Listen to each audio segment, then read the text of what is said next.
মা শুধু মধুর শব্দই নয়, সন্তানের জন্য পৃথিবীতে একমাত্র নিঃস্বার্থ তিনি। যেই মা জীবনের প্রতিটি মুহূর্ত উৎসর্গ করেন সন্তানদের জন্য, সেই মায়ের মরদেহ ২০ ঘন্টাতেও দাফন না করে মরদেহের সামনে দুই ভাই লিপ্ত তুমুল ঝগড়ায়। নিজেদের সামান্য স্বার্থের জন্য তারা ভুলে গেল মায়ের অশেষ ত্যাগ, ভালোবাসা আর জীবনের প্রতিটি অবদান।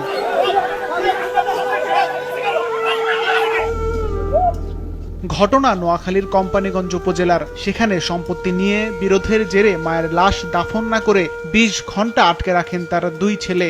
বৃহস্পতিবার দুপুরে উপজেলার সিরাজপুর ইউনিয়নের ৯ নম্বর ওয়ার্ডের শাহজাদপুর গ্রামে এই ঘটনা ঘটে। স্থানীয়রা জানান, মায়ের সম্পত্তির ভাগ নিয়ে দুই ভাই নজিবুল্লাহ এবং সাইফুল্লাহর মধ্যে দীর্ঘদিন ধরে বিরোধ চলছিল। স্থানীয়ভাবে বিষয়টি মীমাংসার চেষ্টা করা হলেও সমাধান হয়নি। ৮ই অক্টোবর সন্ধ্যায় আমেনা বেগম মারা যান। পরে লাশ দাফনের জন্য আনা হলে দুই ভাইয়ের মধ্যে সম্পত্তির ভাগ বটোয়ারা নিয়ে কথা কাটাকাটি হয়। এক পর্যায়ে হাতাহাতিতে জড়িয়ে পড়েন তারা। সাইফুল্লাহ এবং তারা আত্মীয় স্বজনকে প্রলোভন দিয়ে ১৬ ডিসিমেল সম্পত্তি নিয়ে গেছে। পরে সামাজিক চাপে সেটা প্রত্যাহার করছে।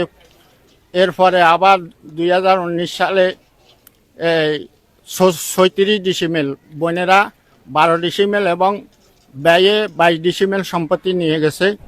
ওই সম্পত্তির জন্য সামাজিক ঐক্যবদ্ধভাবে একটা বিচার প্রক্রিয়ার মাধ্যমে তাদের সমাজবন করছে। সমাজবন করার পরে তারা তাদের আম্মাকে সমনিতে নিয়ে রাখছে। এখন তার আম্মা মারা গেছে। মারা যাবার পরে এখন সামাজিকভাবে সাইফুল্লাহকে বলা হয়েছে যে তুমি সম্পদটা ফিরিয়ে দাও। সে অস্বীকার করছে।